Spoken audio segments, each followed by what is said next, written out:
Obboleessa koo, obboleettii koo. Nuti yeroo kamuyyuu namni yoo nu qeeqe yookiin yoo nu arrabse, arrabfamuu keenyaaf qeeqamuu keenya osoo hin taane, isa nu qeeqeef nu arrabse sanaa yaaduu qabna. Waa'ee nama nu qeeqeef nu arrabse sanaa yaaduu qabna.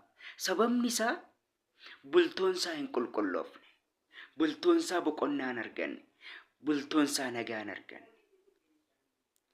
Nuti Waaqayyo akkuma qulqulluu ta'e, bultoo Waaqayyo qulqulluu ta'uu qaba.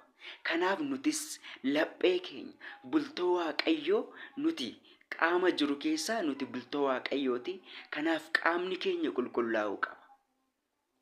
Yeroo sana amma yeroo baay'ee namoonni ergamoota jibban, qulqulloota jibban, taabota maaramii jibban, bultoon isaanii xuraa'aa waan ta'eef jibbu. Bultoonni isaanii garuu osoo qulqullaa'aa ta'e jara kana hundumaa ni jaallatu. Kanaaf Waaqayyo bultoo qulqulluu jaalata. Iddoo bultoon qulqulluun jiru hafuurri qulqulluun ni buufata. Ergamoonni Waaqayyoo ni buufatu. Haati keenya Dubiroon Maariyaam ni buufatti.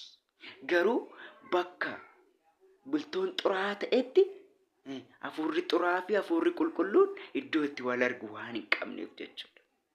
Kanaaf qaama keenya haa qulqulleeffannu.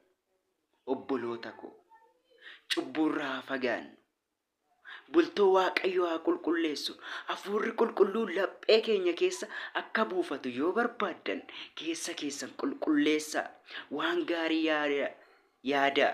Waan namaarraa fagaadhaa. Gaarummaa yaadaa. Namaaf waan gaarii yaadaa. Kan qabu kan hin qabneef yaalaatu. Baay'een okkoo hagabuu isaa marmaree osoo hagabuu oolu, kan garuu quufee nyaanni irraa hafee kan bakkeetti gatu meeqatu jira.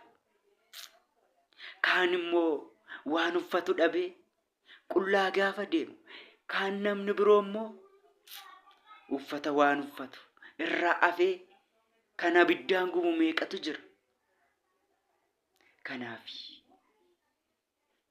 wanta gaarii yaayaan Waaqayyo gaabbara dhumaa mootummaa isaatti nu waammata. Koottaa ijoollee koo nuun haa jedhu. Kanan isiniin jedha.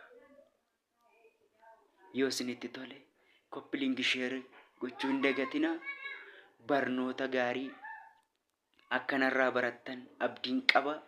Anas na jajjabeessaa, cina koo dhaabbadhaan. Yaada kootii turtii gaarii.